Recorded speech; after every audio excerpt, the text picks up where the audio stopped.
Hello friends, हम लोग SCERT book से 10th क्लास की हिस्ट्री पढ़ रहे थे और इसका 3 चैप्टर ऑलरेडी कंप्लीट हो चुका है।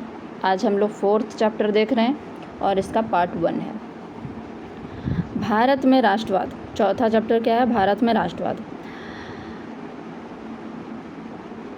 राष्ट्रवाद का शाब्दिक अर्थ होता है राष्ट्रीय चेतना का उदय। ऐसी राष्ट्रीय चेतना का उदय जिसमें राजनीतिक, आर्थिक, सामाजिक एवं सांस्कृतिक एकीकरण का आभास हो। 19वीं शताब्दी के पूर्वार्ध तक भारत छोटे छोटे राज्यों में विभक्त था। उस समय भारत को एकता के सूत्र में बांधने वाले तत्व का अभाव था। समान न्याय व्यवस्था का अभाव था। राष्ट्रीय एकता में कमी का अर्थ है उस अनुभूति का अभाव जो भारत में रहने वाले सभी लोगों को समान लक्ष्य एवं समान सरोकार से जोड़े। 19वीं शताब्दी के उत्तरार्ध में कई ऐसे तत्व उभरे जिससे ये कमी दूर होती गई एवं भारत एक संपूर्ण संगठित राष्ट्र का स्वरूप ग्रहण करने लगा। यह राष्ट्रवाद है एवं इसी राष्ट्रवाद की अभिव्यक्ति स्वतंत्रता संग्राम है। 19वीं शताब्दी में राष्ट्रीय चेतना का उदय मुख्य रूप से अंग्रेजी शासन का परिणाम था। ब्रिटिश शासन ने जो परिवर्तन राजनीतिक, आर्थिक और सामाजिक क्षेत्र में किए थे, उसके परिणाम स्वरूप भारतीय जनता के सभी वर्गों का शोषण हुआ था, जिससे जनता के बीच असंतोष की भावना ने एक व्यापक रूप लिया। दूसरी तरफ अंग्रेजों ने डाक और तार व्यवस्था, रेल, छापेखाना, समरूप प्रशासनिक व्यवस्था आदि का विकास किया। यद्यपि इनका विकास एक सुचारू प्रशासन चलने की दृष्टि से किया गया था, तथापि इन सभी से राष्ट्रीय चेतना का उदय में महत्वपूर्ण भूमिका निभाई।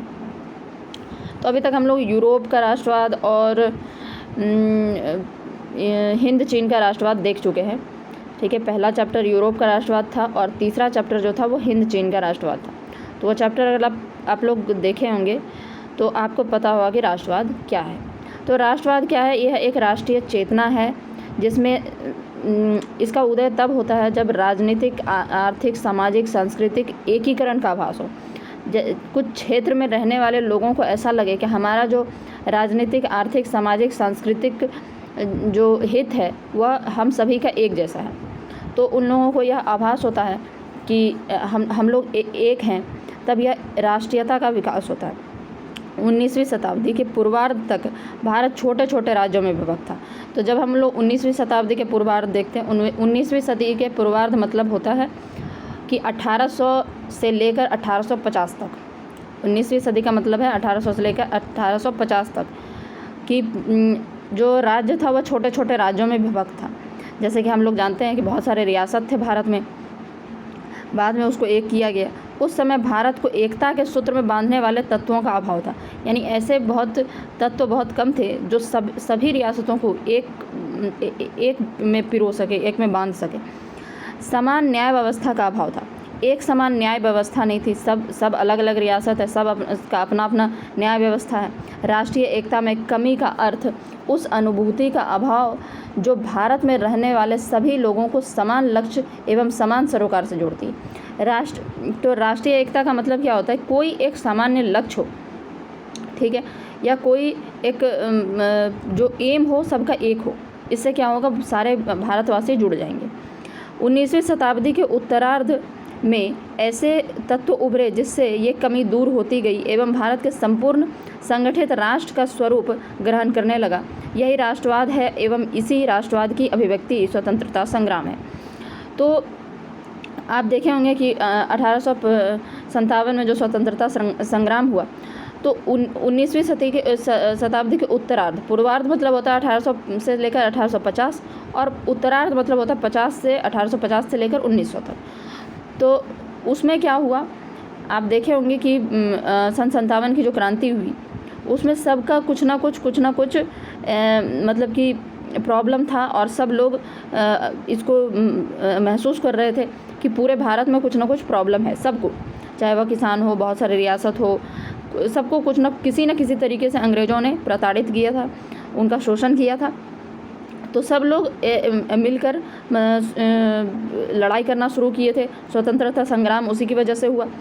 19वीं शताब्दी में राष्ट्रीय चेतना का उदय मुख्य रूप से अंग्रेजी शासन व्यवस्था का परिणाम था। तो 19वीं शताब्दी में के जो लास्ट में यह जो शुरू होना उदय जो हुआ, राष्ट्रीयता का उदय जो हुआ, यह इसका परिणाम मतलब कि अंग्रेजी शासन के कारण ही यह चीज़ हुआ था। अंग्रेजी शासन ने जो शोषण किया लोगों का, उसके कारण यह राष्ट्रीयता का उदय हुआ। ब्रिटिश शासन ने जो परिवर्तन राजनीतिक, आर्थिक, सामाजिक क्षेत्र में किए थे, उसके परिणाम स्वरूप भारतीय जनता के सभी वर्गों का शोषण हुआ था। यानी उन्होंने जो भी चेंज किया था, चाहे राजनीतिक क्षेत्र में, चाहे आर्थिक क्षेत्र में, चाहे सामाजिक क्षेत्र में, उन सब के कारण भारतीय जनता का शोषण हुआ था और जनता के बीच असंतोष की भावना व्यापक रूप ली थी। दूसरी तरफ अंग्रेज़ों ने डाक एवं तार व्यवस्था, रेल, छापेखाना, समरूप प्रशासन व्यवस्था आदि का विकास किया। यद्यपि इनका विकास एक सुचारू रूप से प्रशासन चलाने की दृष्टि से किया गया था, ये सब जो किया गया था, डाक व्यवस्था, तार व्यवस्था, रेल, छापेखाना, ये सब कुछ एक समरूप प्रशासनिक व्यवस्था, यानी प्रशासन हर जगह एक जैसा चलेगा। तो यह अंग्रेज़ों ने किया क्यों था? ताकि प्रशासन सुचारू रूप से अच्छे से चले। लेकिन इससे भारतीय लोगों में राष्ट्रीयता का विकास हुआ। अब देखते हैं राष्ट्रवाद के उदय का कारण। भारत में राष्ट्रवाद का उदय विविध शक्तियों के कारण एवं संयोग का परिणाम था, जिसे निम्नलिखित वर्गों में बांटकर अध्ययन प्राप्त किया जा सकता है। तो इसका राजनीतिक कारण देखते हैं। भारत में राष्ट्रीय चेतना जागृत करने के विभिन्न कारणों का योगदान रहा, परंतु सभी किसी न किसी रूप से ब्रिटेन सरकार की प्रशासनिक नीतियों से संबंधित थे। ब्रिटिश सरकार की प्रशासनिक नीतियों से संबंधित थे। ब्रिटिश सरकार समाजवादी नीति के पोषक थे। सन में महारानी विक्टोरिया उद्घोषणा के साथ ही देशी सभी ब्रिटिश साम्राज्य के अधीन आ गए। इस घटना के ने कुछ हद तक भारत को एक राष्ट्रीयता की लहर आई। इसको कुचलने के लिए सरकार ने कई दमन चक्र चलाए। तो इसमें मतलब राजनीतिक कारण क्या क्या रहे कि राजनीतिक में जो भी नीति लाया गया ब्रिटिशर्स की तरफ से भारतीय लोगों के लिए, या भारत को फिर बाद में महारानी विक्टोरिया की उद्घोषणा के साथ ही ब्रिटिश राज्य में मिला लिया गया। तो इस तरीके से धीरे धीरे राष्ट्रीयता की लहर आने लगी। और जब इसको मतलब राष्ट्रीयता की भावना जब बढ़ने लगी, तो सरकार ने इसको कुचलने का भी कोशिश किया। सन 1878 में तत्कालीन वायसराय लॉर्ड लीटन ने वर्नाकुलर एक्ट पारित कर प्रेस पर कठोर प्रतिबंध लगाया तथा सन 1869 में आर्म्स एक्ट के द्वारा भारतीयों के लिए अस्त्र शस्त्र रखना गैर कानूनी घोषित कर दिया गया। इस सन 1883 में इल्बर्ट बिल का पारित होना भी राष्ट्र को बल दिया। इस बिल का उद्देश्य भारतीय के यूरोपीय शक्ति के फौजदारी मुकदमे की सुनवाई सामान्य न्यायालय में करना था और उस विशेषाधिकार को समाप्त करना था जो यूरोप के निवासियों को अभी तक प्राप्त था और जिसके अंतर्गत उनके मुकदमे सिर्फ यूरोपीय जज ही सुन सकता है। देखिए, अगर आप लोग पहले इंडियन हिस्ट्री पढ़े हैं तो आप ये सब रिलेट कर पा रहे होंगे, लेकिन अगर कोई फ्रेशर्स है और बिल्कुल भी मतलब पहले नहीं पढ़ा है तो ये सब थोड़ा दिक्कत हो सकता है उसको समझने में। जैसे कि 1878 के टाइम में वर्नाकुलर एक्ट पारित किया गया था। वर्नाकुलर एक्ट क्या होता था कि कोई भी जो पत्र मतलब कि पेपर जो छापा जाता है, यानी कि न्यूज़पेपर जो छापा जाता है, कोई भी वर्नाकुलर यानी कि वर्नाकुलर लैंग्वेज क्या होता है? जो भारतीय भाषा है, जो आम भाषा हम लोग बोलते हैं, मतलब अंग्रेजी के अलावा जो भी भाषा है उसमें कोई भी अपना अखबार नहीं छापेगा। यही प्रतिबंध लगाया गया। तो उस समय लॉर्ड लिटन जो थे वायसराय थे, 1878 में यह प्रतिबंध लगाया गया कि कोई भी वर्नाकुलर यानी कि भारतीय भाषा में पेपर नहीं छापेगा, न्यूज़पेपर नहीं छापेगा। 1879 में आर्म्स एक्ट लाया गया। आर्म्स एक्ट क्या था? इसमें कहा गया था कि कोई भी भारतीय अस्त्र शस्त्र नहीं रखेगा बिना लाइसेंस के, ठीक है। उसके बाद 1883 में जो इल्बर्ट बिल लाया गया। इल्बर्ट बिल क्या था? इल्बर्ट बिल था कि कोई भी जो मतलब पहले क्या होता था कि यहाँ का जितना भी मतलब जितना भी मुजरिम है उसका तो सुनवाई मतलब कि ब्रिटिश जज जो है वो सुनवाई कर सकता है, लेकिन जो भारतीय जज हैं वो ब्रिटिशर्स का कोई भी सुनवाई नहीं कर सकते हैं। मतलब कि ब्रिटिशर्स जितने भी उनका जितना भी मुकदमा होगा वो वही जज सुनेंगे, ब्रिटेन वाले जज ही सुनेंगे, यहाँ वाला जज नहीं सुन सकता है।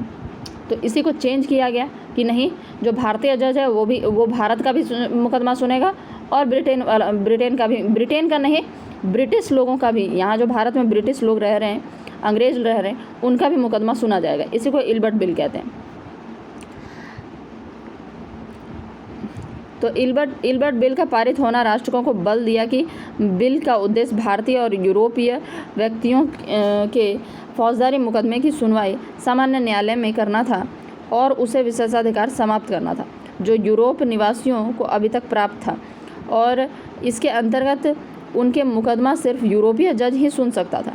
कुछ और भी विशेषाधिकार था यूरोपीय लोगों को, तो वो सब चीज़ ख़त्म किया गया।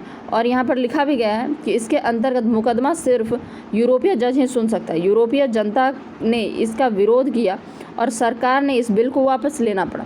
तो जब इस यूरोपीय लोगों ने इसका विरोध किया, इसको श्वेत विद्रोह कहते हैं, इसमें लिखा नहीं है पर इसको श्वेत विद्रोह कहते हैं। श्वेत विद्रोह किया तो सरकार ने इस बिल को वापस ले लिया, इल्बर्ट बिल को। इसी तरह सन 1899 में लॉर्ड कर्जन ने कलकत्ता कॉरपोरेशन एक्ट पारित किया, जिससे नगर पालिका में निर्वाचित सदस्यों की संख्या में कमी और गैर निर्वाचित संख्या की सदस्यों में वृद्धि की गई। सन 1904 में विश्वविद्यालय अधिनियम, विश्वविद्यालय पर सरकारी नियंत्रण बढ़ा दिया गया। सन 1905 में बंगाल विभाजन कर्जन ने सांप्रदायिकता के आधार पर तर्क देते हुए कर दिया कि इससे प्रशासन में सुविधा होगी। तो यह सब चीज़ जानते होंगे कि 1899 में कर्जन आ गए थे, लॉर्ड कर्जन आ गए थे।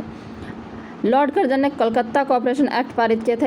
इसमें क्या था कि जिससे नगर पालिका में निर्वाचित यानी कि जो चुना हुआ सदस्य होता है वो कम हो गया, और जो मतलब कि निर्वाचित सदस्यों की संख्या में, जिससे नगर पालिका में निर्वाचित सदस्यों की संख्या में कमी और गैर निर्वाचित यानी जिसको चुन के नहीं, ऐसे अपने मन से भेज देते हैं, उसकी संख्या बढ़ा दी गई। तो अपने मन से आप भेज दीजिएगा तो उससे आपकी मनमानी चलेगी, तो इससे लोगों को तकलीफ हुआ। उसके बाद 1904 में विश्वविद्यालय अधिनियम द्वारा विश्वविद्यालयों पर सरकारी नियंत्रण बढ़ा दिया गया।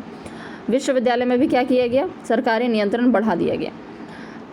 1905 में बंगाल विभाजन, 1905 में आप जानते हैं बंगाल विभाजन कर दिया गया कर्जन के समय में, सांप्रदायिकता के आधार पर तर्क देते हुए। उसने कहा कि भाई बहुत ज़्यादा बंगाल बहुत बड़ा है तो प्रशासन के लिए सुविधा नहीं होता है, इसलिए सुविधा अनुसार इसको विभाजित कर दिया जाएगा। लेकिन ये मूल कारण नहीं था, मूल कारण था तोड़ो और राज करो।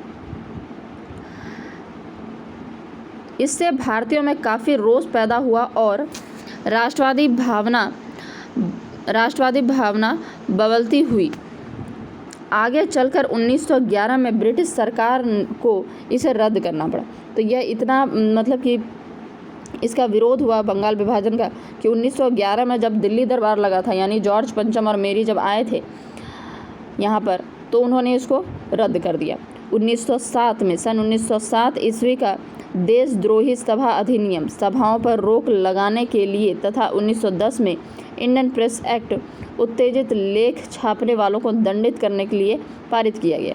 तो इस तरह का काम किया गया कि सभाओं पर रोक लगाने के लिए देशद्रोह सभा अधिनियम 1907 में लाया गया, और 1910 में इंडियन प्रेस एक्ट, यानी जो भी कोई एकदम उत्तेजित करने वाला कोई लेख छापेगा अपने अखबार में उसको दंडित किया जाएगा।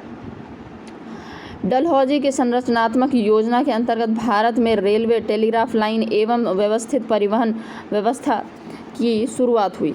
इन सब के द्वारा संपूर्ण भारत के क्षेत्रों के बीच की दूरियां घटने लगी, स्थानीयता समाप्त हुई, एक केंद्र दूसरे केंद्र से जुड़ा, एक राज्य दूसरे राज्य से जुड़ा और राष्ट्रवाद का विकास में सहायक बना।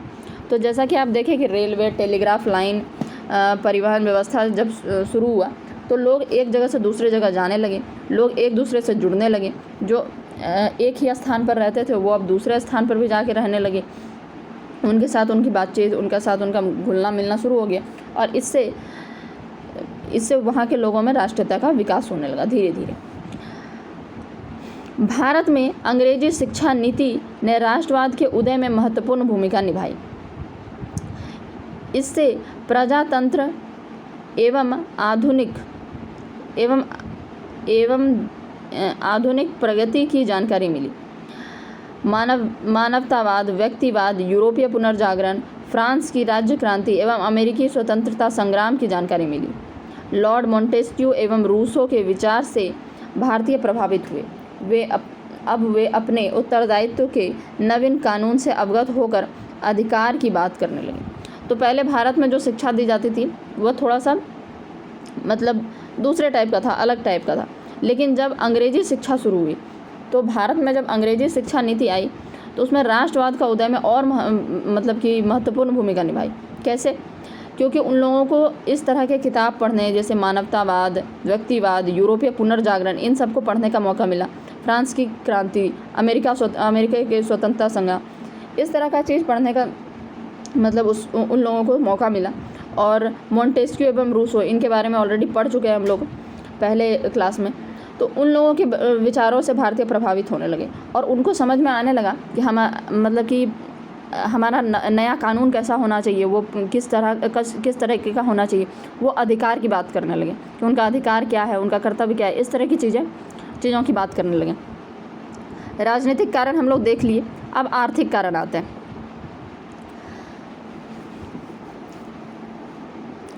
भारत में अंग्रेजों ने जो आर्थिक नीति अपनाई, इसके परिणाम स्वरूप भारतीय कृषि और कुटीर उद्योग को काफ़ी धक्का लगा। ब्रिटिश आर्थिक नीतियों के परिणाम स्वरूप किसानों, कामगारों एवं अन्य वर्गों की स्थिति निरंतर बिगड़ती चली गई। तो आर्थिक कारण क्या था कि अंग्रेज़ों ने जो नई आर्थिक नीति अपनाई उसमें हुआ क्या, भारतीय जो कृषि थी, ठीक है, आर्थिक नीति जो अपनाया गया, नया आर्थिक नीति, उसके अनुसार भारतीय कृषि, कुटीर उद्योग, जो छोटे छोटे उद्योग थे, उन लोगों को बहुत मतलब धक्का लगा, क्योंकि वो बड़े बड़े मतलब कि उद्योग खोले जाने लगे और बड़े लेवल पे काम होने लगा। तो छोटे लोगों का तो पिस जाएंगे भाई, उन लोगों को तो कोई पूछेगा ही नहीं। ब्रिटिश आर्थिक नीति के परिणाम स्वरूप किसानों, कामगारों और अन्य वर्गों की स्थिति निरंतर बिगड़ती चली गई, दिन प्रतिदिन बिगड़ता ही जा रहा था इन लोगों का स्थिति। अंग्रेज़ों की कृषि नीति मुख्य रूप से अधिकतम भू राजस्व एकत्रित करने का उद्देश्य से प्रेरित थी। तो अंग्रेज़ों का क्या था, उन लोगों को बस पैसा कमाना था, यहाँ से जितना ज़्यादा से ज़्यादा भू राजस्व यानी लगान एकत्रित कर सकते हो कर लो। अस्थायी बंदोबस्त के द्वारा जमींदारों को एक निश्चित भू राजस्व कर के रूप में सरकार को देना पड़ता था। अस्थायी बंदोबस्त अगर आप लोग जानते होंगे, अस्थायी बंदोबस्त जब लगाया गया था, लॉर्ड कॉर्नवालिस के समय में अस्थायी बंदोबस्त लगाया गया था, उसमें 5 साल के लिए, 10 साल के लिए निश्चित कर दिया जाता था कि इतना भू राजस्व देना है, ठीक है, चाहे खेती ठीक से हो नहीं हो, कुछ भी हो, बारिश हो नहीं हो, उससे कोई मतलब नहीं है, सरकार को इतना पैसा चाहिए हर हाल में। सूर्यास्त का नियम था कि सूर्य जिस दिन बताया गया है उस दिन सूर्य डूबने से पहले भू राजस्व आपको दे देना है सरकार को, और नहीं तो आपकी भूमि छीन ली जाएगी। जमींदार किसानों से उससे कहीं अधिक भू राजस्व वसूला करते थे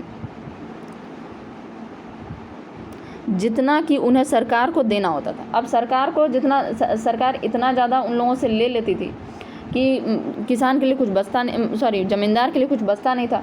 मतलब आप जानते होंगे कि 11 भाग में से 10 भाग देना पड़ता था किसको, सरकार को, और एक भाग होता था ज़मींदार के पास। तो ज़मींदार जितना चाहे अपनी मनमर्जी से वसूलते रहता था, जितना कि इन्हें सरकार को देना होता तो उससे ज़्यादा ही वसूल कर लेते थे। जब भी किसान ज़मींदार या महाजनों द्वारा शोषण के विरुद्ध आवाज़ उठाते थे, तब सरकार नकदी फसलों की उगाही अपनी मनमानी कीमत पर कराती थी और इन फसलों का प्रयोग अंग्रेज अपने उद्योग में कच्चा माल के रूप में करती थी। कपास और नील उपजाने वाले किसान इस नीति से अधिक पीड़ित थे। अब नील, कपास और गन्ना किस तरह का नकदी फसल है। नकदी फसल क्या होता है, इसको हम लोग यूज़ नहीं करते हैं, उगाते हैं और उद्योग में दे देते हैं, मतलब बेच देते हैं, ठीक है, तो इसको नकदी फसल कहते हैं। तो जब भी किसान और ज़मींदार जो होते थे, मतलब किसान ज़मींदार या महाजनों के शोषण के खिलाफ जब आवाज़ उठाते थे, तो सरकार क्या करती थी, नकदी फसल की उगाही मनमानी कीमत पर कराती थी। जितना मतलब कि जितना उनका मन है, जो उनको कीमत देने का मन है वो दे के और अपना फसल उगवाती थी, ठीक है। और उस फसल को क्या करती थी, कच्चे माल के रूप में प्राप्त करती थी। और आप जानते होंगे मतलब नील का खेती करवाया जाता था, ज़बरदस्ती करवाया जाता था। उद्योग के क्षेत्र में भी मजदूर कामगारों को भी अनेक मुसीबतों का सामना करना पड़ रहा था। तो यह तो कृषि की कहानी थी अभी तक। अब हम लोग उद्योग का कहानी देखते हैं। उद्योग क्या था, उद्योग में भी मजदूर कामगारों को भी अनेक मुसीबतों का सामना करना पड़ता था। अंग्रेज़ों ने भारत में बने कपड़ों के निर्यात पर कई प्रकार के प्रतिबंध लगा दिए थे, जबकि इंग्लैंड में मशीन से बने कपड़ों की भारत में बिक्री पर किसी भी प्रकार का कर या प्रतिबंध नहीं था। तो अंग्रेज़ क्या करते थे, यहाँ पर जो कपड़ा बनता था भारत में, उसके निर्यात पर, यानी कि उसको ब्रिटेन या यूरोप में मतलब कहीं भेजने पे, निर्यात पे बहुत ज़्यादा प्रतिबंध लगा दिया था, बहुत ज़्यादा टैक्स वैक्स लगा दिया था कि यहाँ से ले जाना, इतना महंगा कर दिया कि कोई भेज ही ना सके। लेकिन जब इंग्लैंड में मशीन से जो कपड़े बनते थे, उसको यहाँ पर ला के बेचा जाता था। उसकी बिक्री पर किसी प्रकार का प्रतिबंध नहीं था, कोई टैक्स नहीं था, आराम से लाओ, बेचो, ठीक है, और खूब कमाओ।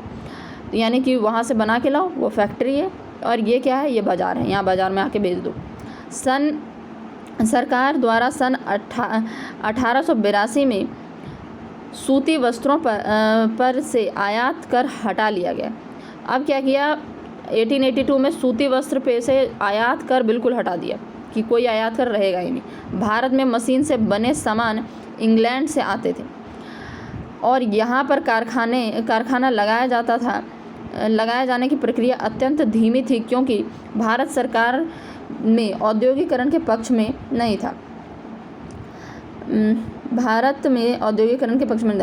सरकार भारत में ऐसी परिस्थिति में कामगारों को बेरोजगार होना स्वाभाविक था। तो 1882 में क्या हुआ, सूती वस्त्र के आयात पर से कर हटा लिया गया, ठीक है, यानी कि कोई भी इंग्लैंड से चीज़ आएगा सूती वस्त्र, यहाँ पर कोई कर नहीं लगेगा, आराम से आ जाओ। भारत में जो मशीन्स का बना हुआ सामान था इंग्लैंड से आता था और यहाँ पर कारखाना जो लगाया जाना था, मतलब औद्योगिकरण कर रहे हो तो भाई इंग्लैंड में कर रहे हो, भारत में भी करो। लेकिन भारत में सरकार नहीं करना चाहती थी। वहाँ पर बहुत अच्छे से औद्योगिकरण हो रहा था, वहाँ मशीन लगा दिया गया है, बन रहा है, यहाँ के बेचा जा रहा है, ठीक है। लेकिन यहाँ पर सरकार नहीं चाहती थी कि औद्योगिकरण हो। क्यों नहीं चाहती थी, वही अगर यहाँ पर ही औद्योगिकरण हो जाएगा तो यूरोप से तो कोई सामान आएगा नहीं, और आएगा भी तो उसको कोई ख़रीदेगा नहीं। ऐसी परिस्थिति में कामगारों को बेरोजगार होना स्वाभाविक था। अब इस परिस्थिति में क्या हुआ, एक तो जो लोग छोटे छोटे उद्योग, कुटीर उद्योग बना के अपना कुछ सूत काटना ये सब काम कर रहे थे, उन लोगों का ख़त्म हो गया भाई काम, क्योंकि कोई यहाँ से ख़रीद ही नहीं रहा।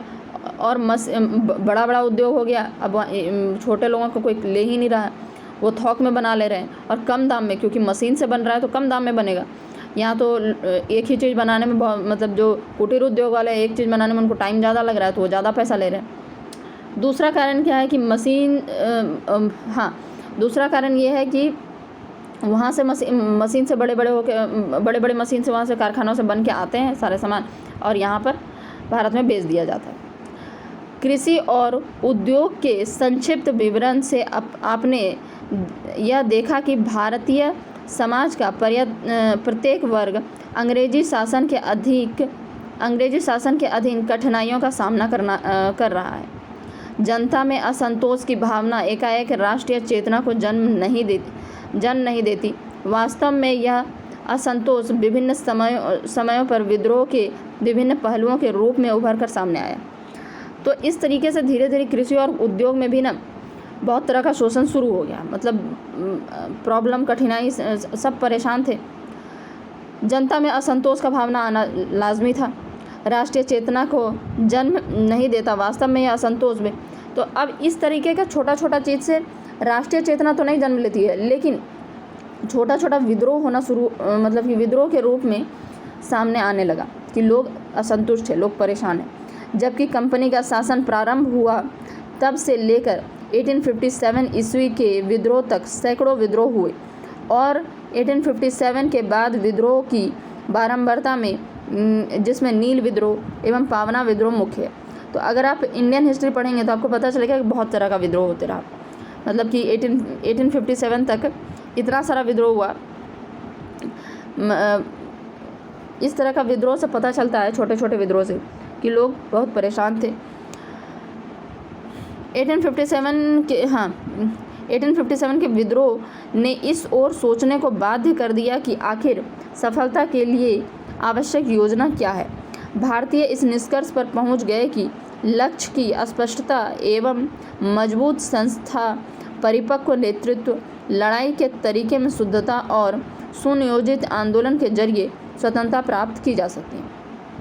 1857 में वैसे तो बहुत, मतलब कि सफलता नहीं मिली बहुत ज़्यादा, जो थोड़ा बहुत हो सका, लेकिन उन लोगों को यह समझ में आ गया कि सफलता पाने के लिए क्या आवश्यक योजना होना चाहिए। क्योंकि लक्ष्य की स्पष्टता, यानी क्या हमारा लक्ष्य है वो पता होना चाहिए। सबका अलग अलग लक्ष्य था, सब अलग अलग चीज़ के लिए लड़ाई कर रहे थे, सबका अलग अलग परेशानी और सब लड़ रहे थे, लेकिन सबके लिए जो लक्ष्य था वो स्पष्ट नहीं था कि किस कारण से लड़ रहे हैं। उनका वो बस अपने अपने लक्ष्य के कारण, क्योंकि सब एक दूसरे से मिले हुए नहीं थे, जुड़े हुए नहीं थे। मजबूत संस्था, परिपक्व नेतृत्व, एक अच्छा नेतृत्व करता। आप देखे होंगे कि 1857 के क्रांति में कोई भी अच्छा एक नेतृत्व करता नहीं था, कोई उनका नेता नहीं था, बड़ा नेता, लीडर नहीं था।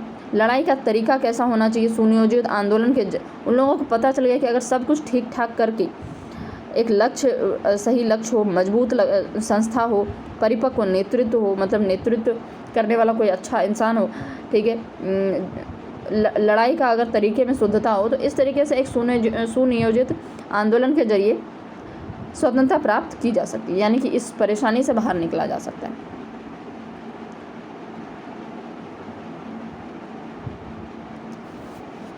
अब देखते हैं सामाजिक कारण, राष्ट्रवाद के उदय। लेकिन सामाजिक कारण देखने से पहले ये 27 मिनट का वीडियो हो चुका है, तो अब हम लोग सामाजिक कारण जो है नेक्स्ट पार्ट में देखेंगे।